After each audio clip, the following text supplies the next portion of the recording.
आदरणीय रोहित भाईगण, राम बहने, माता पिताओं और मेरे सभी पुत्र और पुत्रियों, आज के इस आगमन के प्रथम रविवार में आज के तीनों पाठ हमें प्रभु के सुंदर संदेश पर चिंतन करने के लिए बुलाते हैं। आज के तीनों पाठ का संदेश है, आइए हम प्रभु वचन पर मनन करें, चिंतन करें। प्रभु आज हमें अपना विशेष संदेश देना चाहते हैं, इसलिए कहते हैं चाहते रहो, यही आज प्रभु का संदेश है। आज का पहला पाठ जो नबी इसायास के ग्रंथ से लिया गया है, नबी इसायास के द्वारा, क्योंकि नबी इसायास प्रभु का नबी है। प्रभु ने नबी इसायास को चुना ताकि नबी इसायास के माध्यम से प्रभु अपने चुनी हुई प्रजा के लिए विशेष संदेश दे। एक प्रकार से इसके तब नबी इसायास प्रभु का मुंह है, अर्थात प्रभु उनके द्वारा वे अपना संदेश को, अपने वचन को अपनी चुनी हुई प्रजा के लिए देते हैं। तो नबी इसायास आज कहते हैं सभी ईश्वरीय प्रजा को यह संदेश देते हैं, आओ हम यरूशलेम जाकर निवास करते हैं। वह स्वर्ग का ही एक प्रकार से अंग है, होना है, क्योंकि जिस प्रकार से स्वर्ग में दुख और धन रहते हैं, वैसे ही हम भी यहाँ पर आज स्वर्ग से हम लोग मिल गए हैं, स्वर्ग से हम लोग संयुक्त हो गए हैं दूतों और संतों के साथ में। और आज हम इनकी स्तुति कर रहे हैं, महिमा कर रहे हैं, पूजा कर रहे हैं प्रभु की। और इसलिए तब हम देखते हैं नबी इसायास ईश्वर की चुनी हुई प्रजा को सिय्योन पहाड़ पर चलने के लिए कहते हैं, वहाँ जाने के लिए कहते हैं, क्योंकि सिय्योन पहाड़ ईश्वर का, वहाँ ईश्वर का निवास स्थान था। दूसरा सिय्योन पहाड़ वहाँ यरूशलेम था, और यरूशलेम में ही आज का पाठ बहुत सुंदर रूप से कहता है ना, दो बड़ी बातों को कहता है। सिय्योन पहाड़ पर संहिता प्रकट की जाएगी। सिय्योन पहाड़ पर क्या प्रकट की जाएगी? संहिता। ये संहिता क्या है? ईश्वर के हुक्म, नियम।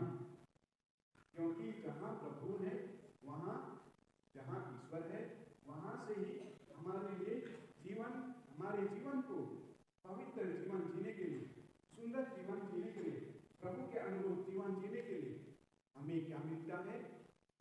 ईश्वर की ओर से 10 आज्ञाएं ना, ये 10 आज्ञाएं, 10 हुक्म, ये हमारे जीवन को सुंदर बनाने के लिए, पवित्र बनाने के लिए प्रभु वचन देते, जो 10 आज्ञाएं हैं, इनको प्रभु देते हैं, ताकि इनके द्वारा प्रभु हमारा जीवन क्या करते? पवित्र कर दे, सुंदर कर दे। हमारा जो जीवन है हर रूप में यह क्या हो जाएगा? पवित्र हो जाएगा। इसलिए तब संहिता प्रभु ही संहिता का क्या है? स्रोत है। प्रभु ही सभी संहिता का स्रोत है। संहिता यहाँ पर दर्शाता है 10 आज्ञाओं को, और जितने भी आज्ञाएं ईश्वर देते हैं, यही संहिता ही दर्शाता है।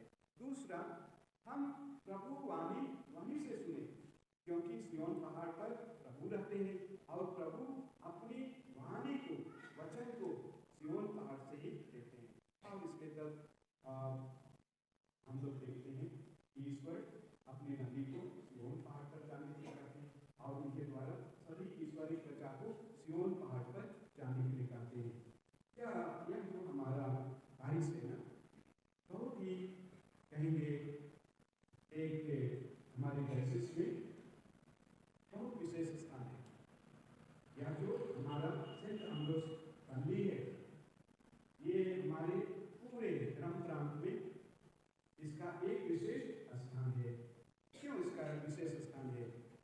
सिय्योन पहाड़ को हम लोग देखिए आज ना, प्रभु कह रहे हैं अपने नबी के द्वारा, आओ हम सिय्योन पर्वत जाएंगे, जहाँ पर प्रभु स्वयं को प्रकट करेंगे, अपनी संहिता को और अपने वचन है ना।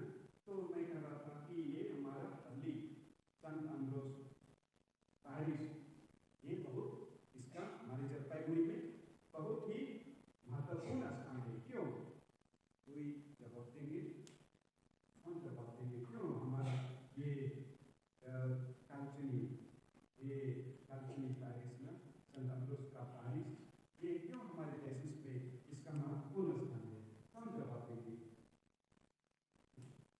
देंगे? कोई बात नहीं, मैं बतलाता हूँ ना, क्योंकि यहाँ से हम लोग देखते हैं प्रभु से सबसे पहले तो हमारे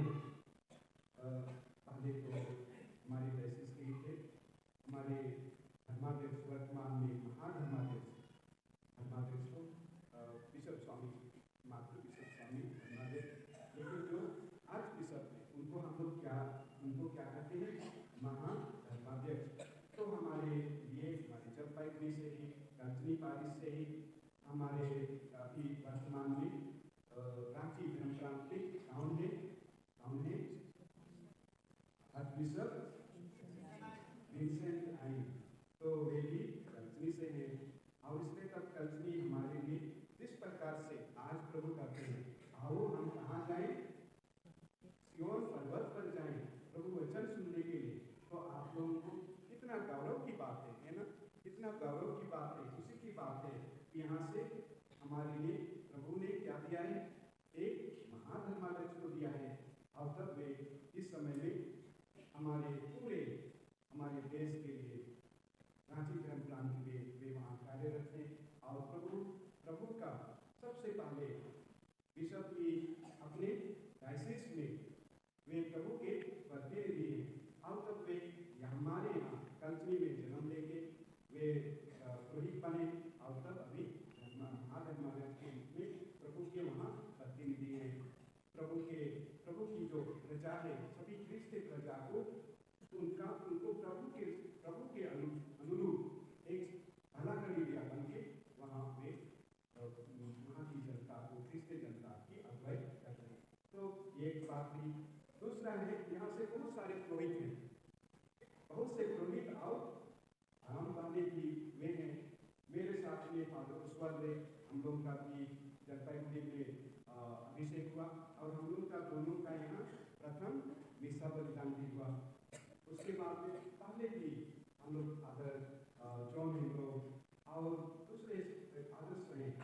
तो यहाँ से बहुत हमने कहेंगे सुंदर बुलाहट पाई पुरोहित बिशप के लिए भी, पुरोहित के लिए भी, और काम पाने के लिए।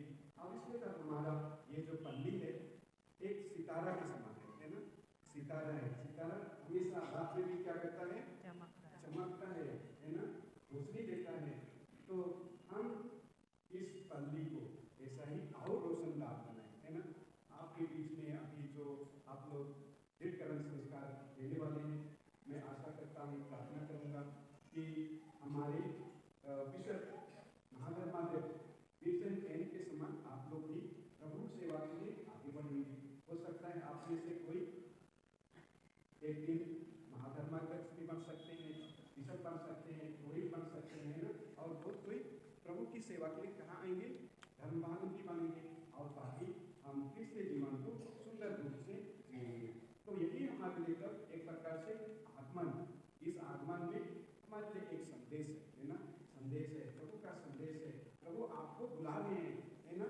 जब मैं छोटा था, 5 क्लास में पढ़ता था ना, मैं बचपन से ही मैं पुरोहित बनना चाहता था।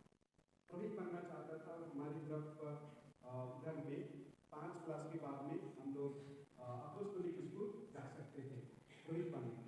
लेकिन क्या हुआ, अचानक जब 5 क्लास पास किया, उसके बाद में पुरोहित बनने के लिए मैं अपोस्तलिक जाना चाहता था। अचानक बहुत जोर से बीमार हो गया, इतना बीमार हो गया 1 महीना तक मैं एकदम पलंग पर, बिस्तरा पर हमेशा रहता था। यानी पैरालाइज हो गया पूरा रूप से ना, कुछ भी कर नहीं सकता था। और ऐसे समय में मैं प्रार्थना करता था कि हे प्रभु, अगर आप मुझे चंगाई प्रदान करेंगे तो मैं अपना जीवन को आपकी सेवा के लिए, कलीसिया की सेवा के लिए मैं समर्पित कर दूंगा। और यही मेरी प्रार्थना थी। पिताजी मुझे नजदीक में एक हॉस्पिटल था 14 किलोमीटर दूरी में, लेकिन पिताजी वहाँ मुझे नहीं ली, अस्पताल में